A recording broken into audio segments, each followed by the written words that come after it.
Dans le paisible village d'Adodo, entouré de collines verdoyantes et de rivières cristallines, vivait Yetunde, une jeune fille au sourire éclatant et aux yeux brillants d'espoir. Son père, Adola, était un commerçant réputé pour son honnêteté, et sa mère, Femi, une femme au caractère affirmé, veillait à maintenir une discipline stricte dans leur foyer. Yetunde grandit dans un environnement empreint de traditions et de valeurs familiales fortes. Malgré la pauvreté qui régnait dans le village, Adola nourrissait de grands rêves pour sa fille unique. Chaque soir, à la lueur d'une lampe à huile, il lui racontait des histoires de médecins qui sauvaient des vies, espérant qu'elle deviendrait un jour une femme instruite capable de changer leur destin. « Tu es ma fierté, Yetunde. Un jour, tu seras un phare pour notre famille », lui disait-il souvent, les yeux remplis de fierté. À l'âge de 16 ans, Yetunde fit la connaissance de Gide, un jeune homme vif et ambitieux du même âge. Gide avait une énergie contagieuse et rêvait de devenir avocat. Les deux adolescents devinrent rapidement inséparables, partageant leurs espoirs et leurs aspirations sous le grand baobab à la lisière du village. Un jour, alors qu'ils discutaient de leurs rêves, Gide confia à Yetunde que sa tante à l'étranger lui avait promis de financer ses études. « Un jour, je reviendrai comme avocat, et toi, tu seras la meilleure médecin du pays. Ensemble, nous changerons le monde, dit-il, un sourire déterminé aux lèvres. Cependant, la proximité grandissante entre Yetunde et Gide n'échappa pas à Femi. Elle les observa un soir depuis la fenêtre, les voyant rire et discuter animément. Ce qui était une simple amitié éveilla en elle des préoccupations. « Yetunde, dit-elle sérieusement un jour, il est bon d'avoir des amis, mais souviens-toi toujours de ton chemin. Ne laisse jamais tes émotions compromettre ton avenir. » Yetunde acquiesça, même si elle était troublée par l'intensité des précautions de sa mère. Peu après avoir obtenu leur diplôme de fin d'études secondaires, Gide annonça qu'il avait reçu une bourse pour étudier à l'étranger. La nouvelle fut accueillie avec joie, mais aussi avec une tristesse palpable pour Yetunde. Lors de leur dernière rencontre avant son départ, leurs émotions montèrent en flèche. Ce qui était censé être une simple accolade d'adieu dérapa en une intimité qu'ils ne pouvaient contrôler. Quelques mois après le départ de Gide, Yetunde commença à ressentir des nausées et une fatigue constante. Femi, inquiète, l'emmena chez le médecin. Le diagnostic fut un choc, Yetunde était enceinte. La nouvelle fit l'effet d'une bombe dans la famille. Adola, qui nourrissait de grands espoirs pour sa fille, fut submergée par la colère et la déception. Femi, tentant de maintenir la paix, plaida pour sa fille. « Nous ne pouvons pas revenir en arrière, Adola.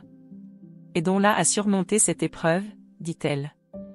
Adola, après un long silence, accepta de soutenir Yetunde, mais à condition qu'elle fasse face aux conséquences de ses actions. Lorsque le moment arriva pour Yetunde d'accoucher, des complications surgirent. Malgré les efforts des médecins, elle perdit la vie en donnant naissance à une petite fille, Enitan. Sa mort brisa le cœur de sa famille, en particulier celui d'Adola, qui transforma sa douleur en haine envers l'enfant. « Cet enfant est la cause de tous nos malheurs », murmurait-il souvent, refusant de la toucher ou de l'appeler par son nom. Enitan grandit dans une maison où l'amour était une denrée rare. Adola, rongée par la douleur et la culpabilité, passait ses journées à boire et ses nuits à hurler à des fantômes invisibles. Femi, déterminée à offrir une vie meilleure à sa petite fille, redoublait d'efforts pour la protéger de la colère de son grand-père. Pourtant, la haine qu'Adola nourrissait envers Enitan semblait inébranlable. Une nuit, alors qu'Enitan avait 10 ans, un événement tragique bouleversa leur vie. Adola, ivre, entra dans sa chambre et commit l'irréparable. Ainsi Adola, le grand-père de Enitan, viola la petite fille. La fillette, terrifiée, garda le silence par peur des menaces de son grand-père. Mais les événements laissèrent des cicatrices profondes, tant physiques qu'émotionnelles. Au fil des mois, Femi remarqua un changement dans le comportement d'Enitan. La fillette, autrefois vive et curieuse, devenait de plus en plus renfermée. Ses nuits étaient hantées par des cauchemars, et ses journées étaient marquées par un silence oppressant.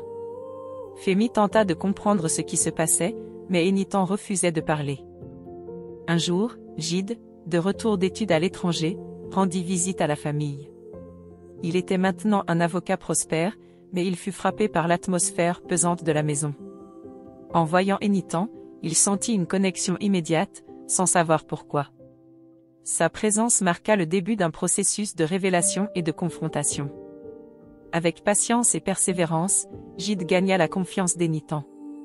Lorsqu'elle lui confia enfin les abus qu'elle avait subis, il fut envahi par une colère froide et une détermination de lui rendre justice. Fémi, effondré par les révélations, se joignit à Gide pour affronter Adola. Adola, confronté à ses actes, refusa d'admettre ses torts. Mais les preuves étaient accablantes. Dans une altercation violente, Adola, affaibli par des années d'alcoolisme, succomba à une crise cardiaque. Sa mort mit fin à des années de tyrannie, mais laissa une famille brisée derrière lui. Gide proposa à Fémi et Énitan de partir avec lui à l'étranger pour recommencer à zéro. Énitan, bien que marqué par ses traumatismes, trouva en Gide un père aimant et en Fémi une source inépuisable de force. Avec le temps, elle reprit confiance en elle et décida de poursuivre le rêve de sa mère, devenir médecin.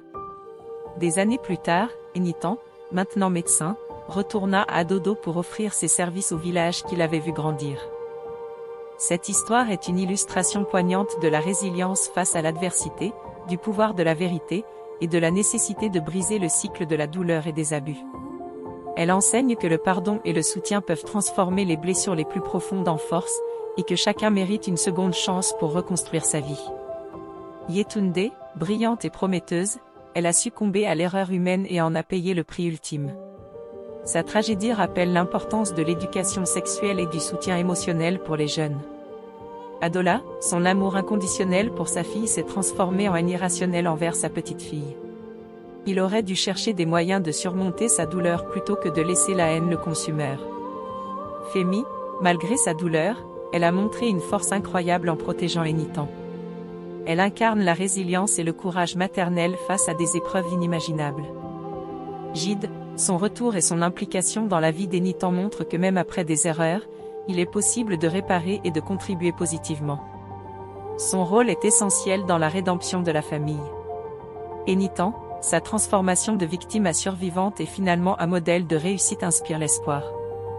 Elle illustre que le passé ne détermine pas nécessairement l'avenir. Ensemble, ces personnages montrent que, même dans les moments les plus sombres, l'amour, la vérité et la résilience peuvent triompher. Un hommage à la mémoire de Yetunde.